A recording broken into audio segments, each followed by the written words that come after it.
but I think you both are doing a great job. So my question is it kind of evolves around the income tax. Secretary Boughton was here, I believe it was last month, and we spoke. He spoke at length about the out of state or the workers that work maybe remote, that work for some sort of organization, company that's out of state. They still use our infrastructure. Many of them have kids in the school system. And I think the governor himself has said that he wants to see, more taxpayers as opposed to more taxes.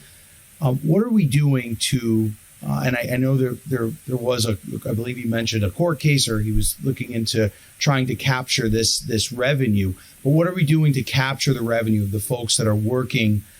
They live in Connecticut, they use our resources, but perhaps they're working remote, or they're one day a week in New York City or Boston. And we're not seeing that reflection and that revenue in the state income tax.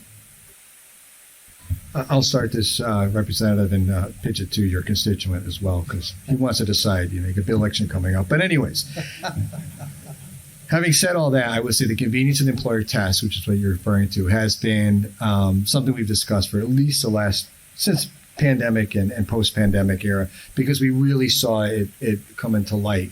New York has been extremely aggressive at going after our residents and saying, you owe us, even though you live in Connecticut, you work in New York, i.e., therefore, we want your money.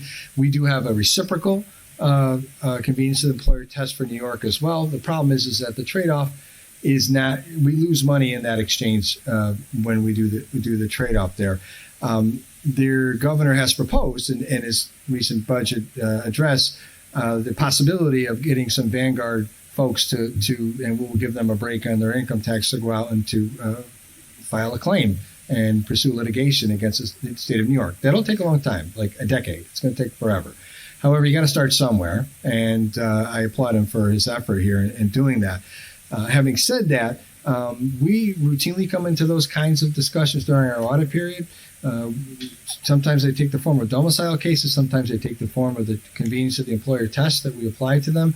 We are rigorous in our approach to it, but it's just when you're, and I always get this screwed up a little bit, but if you're, a teacher in Danbury and you're working in White Plains, it's different than if you're a hedge fund analyst and living in Greenwich and working in New York. In other words, we're losing money out of that exchange, even though we may collect from that teacher in Danbury. So when we do provide a credit for folks who pay in New York isn't always so kind on the other side. I'll just end by saying, I think a couple of years ago in the legislature, we passed a bill that had to do with out-of-state license plates. Of course, it's not with this committee, but the genesis of the bill was, to go after those folks that are using their resources and not paying.